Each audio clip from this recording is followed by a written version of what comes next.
Esta es la imagen que Putin nunca quiso que el mundo viera, una autopista en la Ucrania ocupada que se extiende hasta donde alcanza la vista del satélite y sobre ella más de 300 restos calcinados de camiones rusos, camiones cisterna de combustible, convoyes de suministros y vehículos militares, todos destruidos, todos reducidos a chatarra en el transcurso de un solo mes. Según esta narrativa, se trataría de los restos de una cadena logística que Putin habría dedicado una década a construir y que Ucrania estaría desmontando sistemáticamente en tiempo real. No sería una simple escaramuza ni un revés táctico en el campo de batalla, sino una imagen presentada como el inicio del fin del control ruso sobre Crimea. Quienes sostienen esta interpretación afirman que nada de esto ocurrió por accidente ni de la noche a la mañana, sino que es el resultado de una estrategia deliberada, coordinada y cuidadosamente ejecutada, denominada bloqueo logístico, una campaña que, según sus defensores, está superando todas las expectativas. Crimea, considerada durante años la joya estratégica de Putin, estaría siendo estrangulada gradualmente y ese proceso apenas estaría comenzando.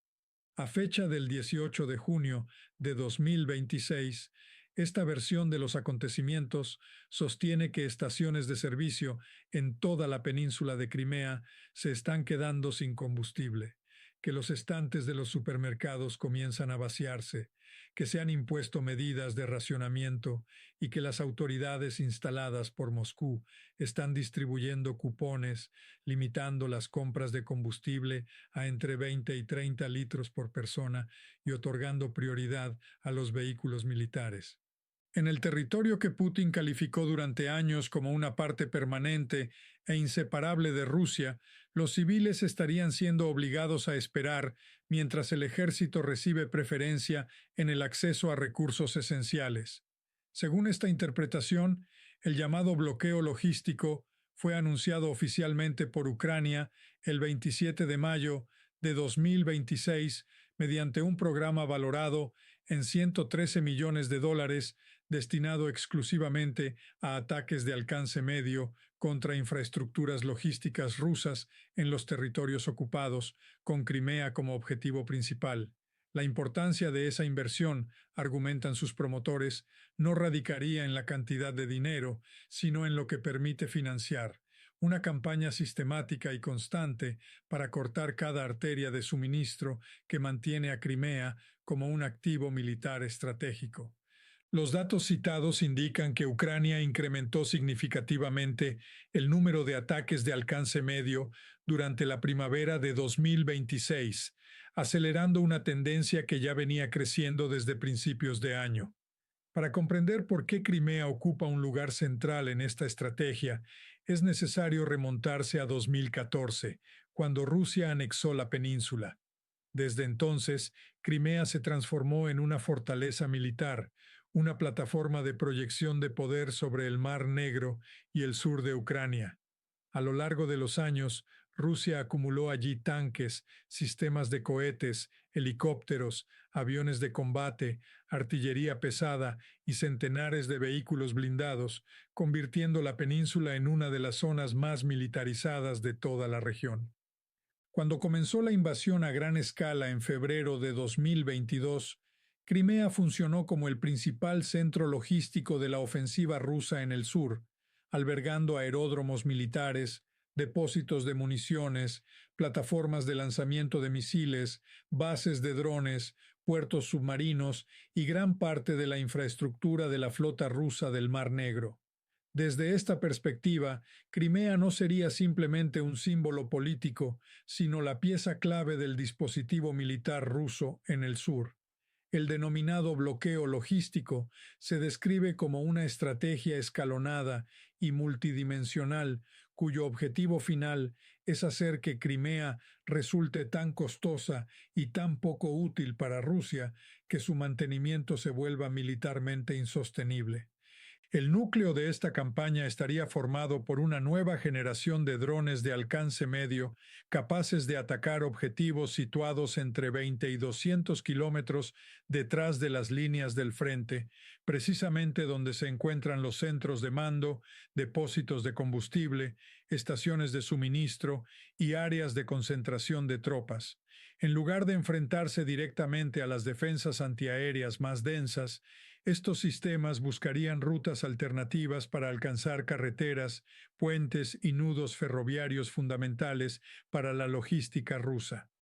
Uno de los principales objetivos habría sido la autopista R-280, una vía que conecta el sur de Rusia con Mariupol, Melitopol y finalmente Crimea.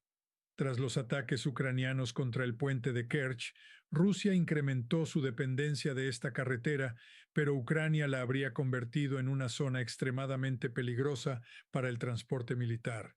Diversas unidades ucranianas habrían llevado a cabo más de 100 operaciones contra corredores logísticos en el norte de Crimea durante una sola semana de junio, y las imágenes satelitales mostrarían cientos de vehículos destruidos a lo largo de la ruta.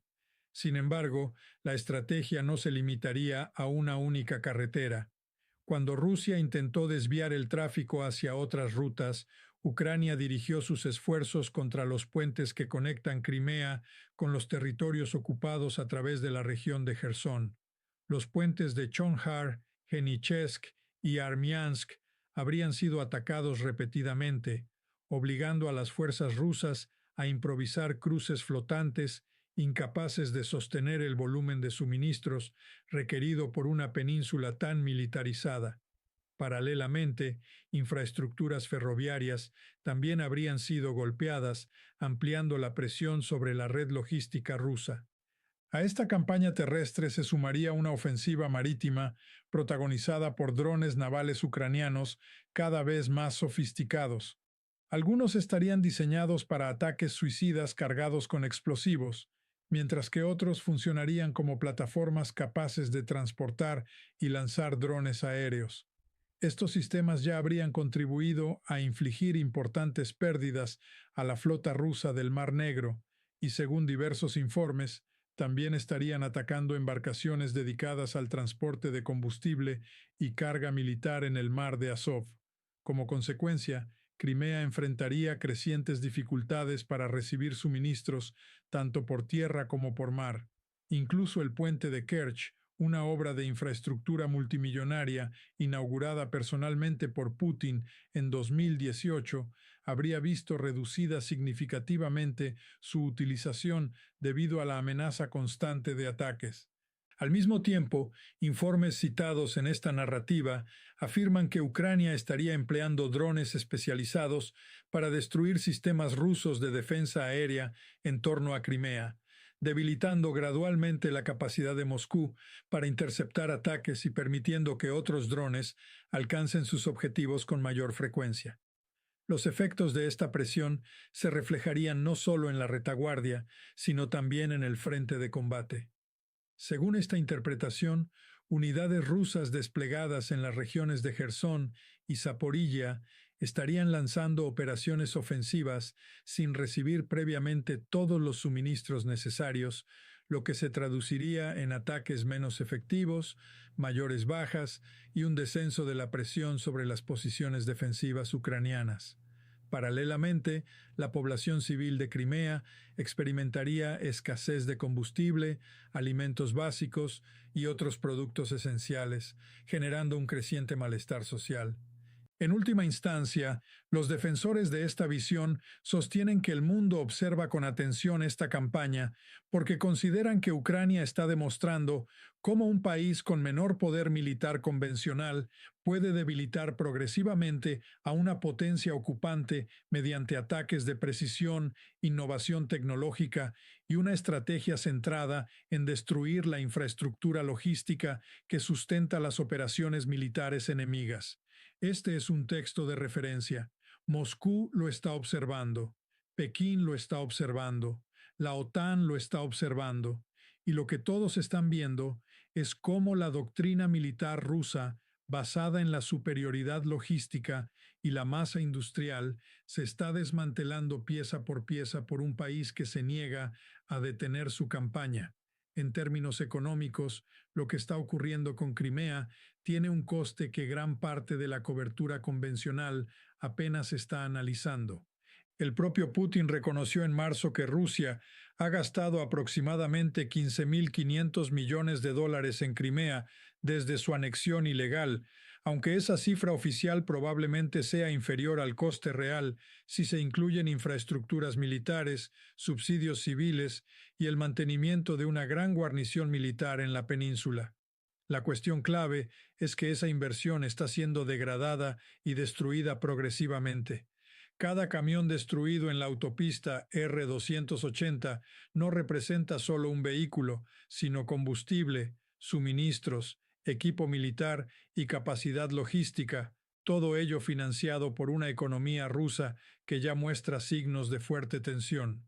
Según el New Voice of Ukraine, el gasto de guerra ruso es tan elevado que por sí solo podría superar el presupuesto nacional de 2026 en unos 28.000 millones de dólares, lo que coloca al país en una situación de presión fiscal extrema, con riesgo de recesión y con sanciones que limitan la reposición de equipos perdidos.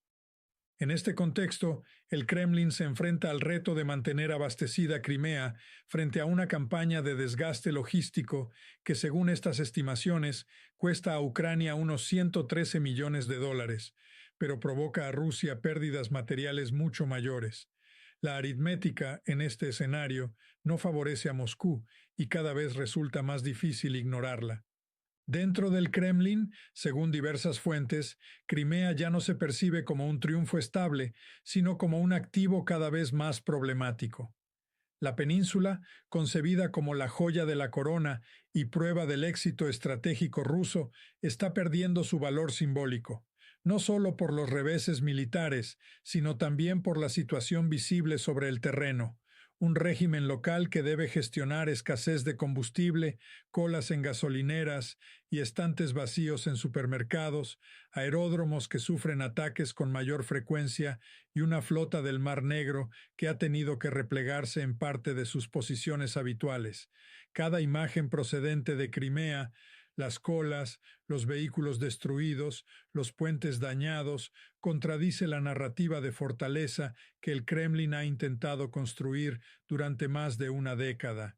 El sistema no ha colapsado, pero comienzan a aparecer grietas evidentes.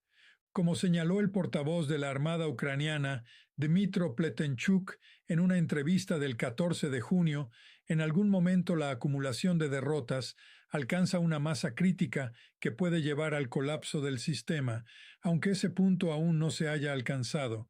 Desde una perspectiva histórica, lo que ocurre en Crimea encaja en una dinámica recurrente. La península ha cambiado de manos en múltiples ocasiones y ha sido escenario de guerras, asedios y ocupaciones prolongadas desde la Guerra de Crimea en el siglo XIX hasta conflictos del siglo XX.